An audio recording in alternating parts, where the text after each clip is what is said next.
começar, nós vamos falar de um outro assunto que também não está cheirando muito bem, não. Gente, olha, o alto preço da gasolina. Hoje andar de carro já é praticamente um artigo de luxo, né, gente? Porque o consumo não está nada barato. Aliás, essa semana houve inclusive um reajuste do preço dos combustíveis. A gasolina, por exemplo, está aí em torno de R$ 3,50 o litro, gente. Alto demais, uma loucura. Pensando nisso, olha, Chega Aí vai dar agora algumas dicas de como você economizar no combustível durante aí o trânsito, né, enquanto você estiver utilizando o seu carro. Vem pra cá porque a gente vai receber agora o Tomás Moraes. Ele é estudante de engenharia. Tudo bom, Tomás? Seja bem-vindo à nossa casa. Obrigado, por favor, fica aqui à vontade junto com a gente. Olha, o Tomás, inclusive, realizou já alguns estudos, né, a respeito da redução do consumo de combustíveis. Tomás, eu queria que você falasse algumas dicas pra gente. Por exemplo, o que vale a pena na hora de você abastecer o carro e, naturalmente, você ter uma eficiência maior nesse combustível? Sim, boa tarde, Carol. Boa tarde. Primeiramente, na hora de abastecer o carro, é muito importante você saber o seguinte, dependendo da temperatura quando você vai abastecer, aquele mesmo combustível pode estar ocupando um volume maior. Então, se você abastecer, por exemplo, cedo, numa temperatura mais branda, você abastecer 10 litros, você tem um rendimento melhor do que abastecendo 10 litros meio-dia. Olha só, a temperatura influencia, então? Com certeza, a temperatura influencia diretamente na qualidade do combustível. Isso foi uma das medidas que nós trabalhamos no local que eu trabalho. Por exemplo, é mais interessante a pessoa encher o tanque ou ela ir colocando gradativo, por exemplo, ao longo de uma semana? Aí tem alguns fatores a se considerar. Primeiramente, encher o tanque é uma boa saída, mas também tem sempre que levar em consideração a questão do peso do carro. Quanto mais pesado o carro estiver, mais ele vai consumir. Agora, em contrapartida também há a questão de andar com o carro na reserva, é muito perigoso, pode causar danos. No fundo do tanque, com o passar do tempo, costuma se acumular resíduos do próprio combustível, isso é um efeito natural. Então é bom evitar que o carro chegue a ficar na reserva, de qualquer forma. E se você não estiver querendo abastecer todo dia, então talvez seja melhor sim optar e ficar com o carro, abastecer e encher o tanque. E para ir só abastecer novamente quando estiver na metade ou um pouco menos, mas evitar de qualquer modo você chegar, né? Pelo menos se aproximar da reserva. Isso é muito E perigoso. universitários, pensem nisso. Agora, uma outra coisa que eu acredito que seja a dúvida de muitos que estão assistindo a gente. O que é mais interessante? Por exemplo, os carros flex. É mais interessante no nosso momento atual, onde a gasolina já está chegando em torno aí de R$ 3,50 e o álcool, acredito que está em torno de R$ 2,70, R$ 2,80. O que é mais interessante? Você colocar gasolina ou álcool? O que está rendendo melhor? Olha só, esse último reajuste, inclusive, ele aconteceu só na gasolina e no diesel, né? O próprio álcool, ele escapou dessa na tentativa de influenciar. A esperteza vem dos empresários, né? De acompanhar um reajuste para todos. Isso, de influenciar até o consumo do álcool, mas ainda assim tem uma conta, a famosa conta dos 30%. Você faz o cálculo baseado no preço da gasolina. Se o álcool estiver com preço abaixo de 30% do valor da gasolina, vale mais a pena utilizar o álcool. Por quê? O consumo do álcool é um consumo mais rápido, né? Consome-se mais álcool do que se consome gasolina para percorrer aquele mesmo trajeto. Ou seja, ele está mais barato, mas em contraponto, ele é consumido bem mais rápido. Pode não compensar. É bom sempre fazer essa continha. Uma calculadora ali na mão ajuda. Então vamos lá, o álcool tem que estar 30% menos que a gasolina para estar valendo a pena você colocar o tanque de álcool. Exatamente. Inclusive, alguns mecânicos, né, já fazem até a indicação de você, um momento ou outro, você colocar o álcool, não só a gasolina, para o carro, no caso de ser flex. Por que tem que haver essa alternância? Isso também pode ter alguma influência no consumo? Pode sim. Acostumar o veículo, na verdade, o flex, ele é preparado para os dois tipos de combustível. Quando você utiliza somente a gasolina, em algum momento você pode precisar utilizar o álcool, pode estar mais em conta, e o álcool também apresenta até um ganho de desempenho. É pequeno, não chega a ser grande coisa, mas você pode querer utilizar o álcool em determinado momento. Se o seu carro não estiver acostumado, né, assim dizer, a utilizar o álcool... Porque ele fica viciado na gasolina, né, se você só fizer a opção da gasolina. É basicamente isso. Agora eu queria, Thomas, fazer uma pergunta. questão do ar-condicionado, eu acho que isso é uma dúvida que 10 entre 11 pessoas têm. Se de fato você ligar o ar-condicionado no seu carro, se isso aumenta ou não no consumo de gasolina. Isso é verdade? É verdade. Ele aumenta o consumo de combustível, seja etanol, diesel ou gasolina. Agora, a gente mora numa cidade que a temperatura é muito alta, então uma parte do tempo não tem como evitar. E além disso, ainda tem outra questão. O ar-condicionado ele aumenta o combustível, ele aumenta o consumo de combustível. Mas se você não ligar o ar-condicionado e abrir a janela, você também vai estar causando um efeito de arrasto maior para o carro. Você vai ter resistência, Tem a resistência do ar que dificulta o carro de se locomover, fazendo com que ele também consuma mais. A não ser que você ande com o ar-condicionado desligado e com a janela fechada. E o vidro fechado, ou seja, morte lenta. Não tem condição. Agora também tem o ponto ótimo para isso, né? Até os 60 km por hora, mais ou menos, 70, a janela aberta, realmente, ela compensa mais do que o ar-condicionado. Mas a partir disso, é muito mais aconselhável você andar com ar-condicionado e também tem o conforto, né? É verdade, apesar de você ter, então, um consumo menor, mas a qualidade que você vai ter de estar num lugar refrigerado, eu acho que não tem preço. Agora, uma outra dúvida, Tomás, se você for escolher caminhos, né, durante o seu trajeto, se você escolher caminhos onde há uma necessidade de redução muito grande de marcha, locais onde tem muito semáforo ou trânsito intenso, isso também pode influenciar? Porque assim, as pessoas não... Às vezes você vai por um trajeto maior, mas você está com um trânsito mais livre. Isso, a escolha do caminho que você utiliza também pode influenciar? Com certeza, com certeza. Você escolher um caminho que você percorra uma distância muito maior para evitar um congestionamento, onde você vai estar acionando o tempo todo uma primeira marcha, até uma segunda, você vai estar com certeza reduzindo o seu consumo de combustível. E o semáforo também, evitar avenidas que possuem muitos semáforos, né? Você puder fazer um caminho através de ruas, entre bairros, por mais que você também acabe não andando em marchas como a quarta ou a quinta, porque são ruas, né? Você não vai estar acionando o tempo todo uma primeira, que é o caso de um semáforo ou de um congestionamento. Isso eleva o combustível bastante. Então, quem fica ali nas primeiras marchas, naturalmente vai ter um consumo maior do que quem consegue esticar para quarta, quinta.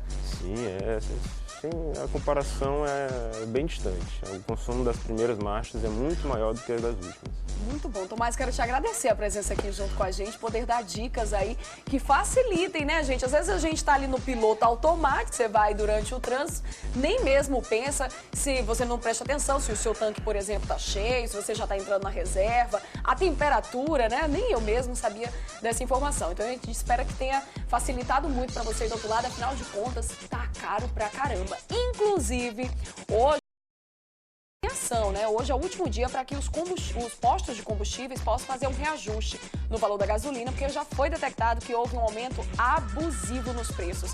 Quer ver? Confere aí a nossa reportagem. A notificação do PROCON ao Sindicato dos Revendedores de Combustíveis no Maranhão foi protocolada na segunda-feira. Isso depois que o órgão verificou em São Luís abusos na cobrança do valor do litro de combustível, principalmente gasolina e óleo diesel. O sindicato ele deve orientar os postos para que eles baixem esse valor. Baixem o valor da gasolina e façam um reajuste dentro do parâmetro determinado pelo governo federal, que é de 22 centavos para a gasolina e 15 centavos para o diesel. Caso esses postos não cumpram essa determinação, eles serão sancionados. A sanção pode variar de uma multa até a interdição do estabelecimento.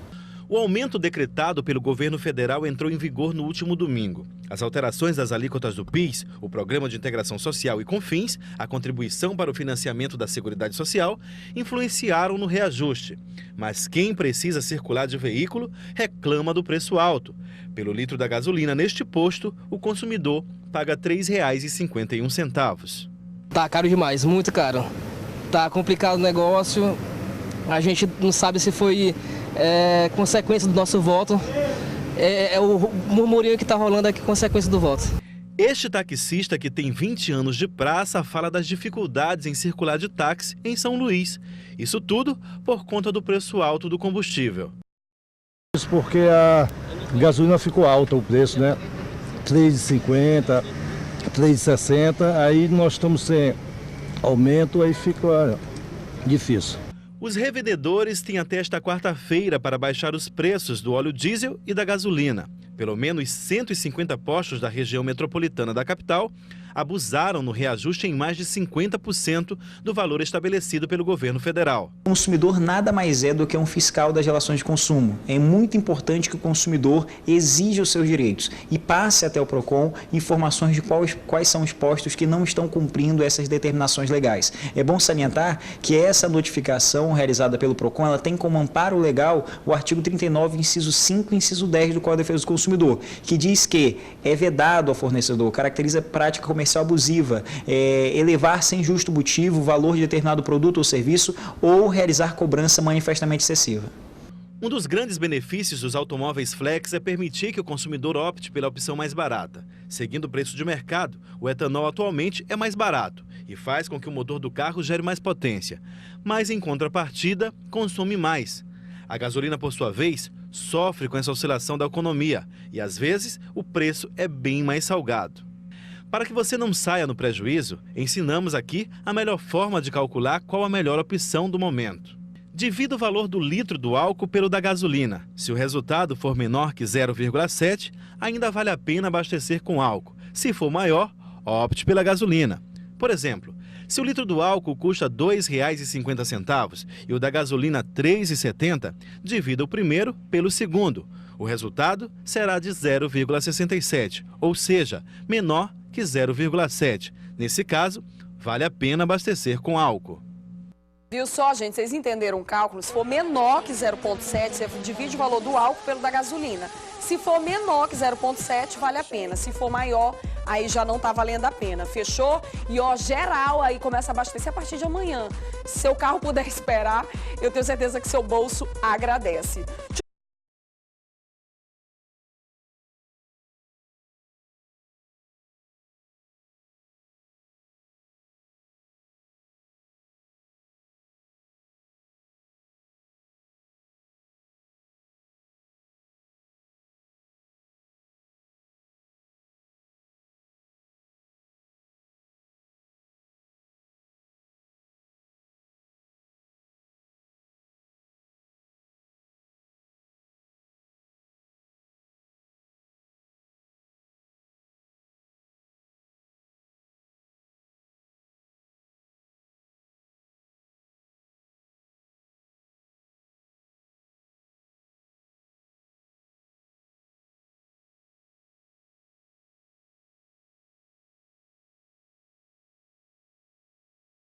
E aí, Carol, pessoal do Chega Aí, tudo bom? Carol, alguém aí no estúdio tem bromidrose?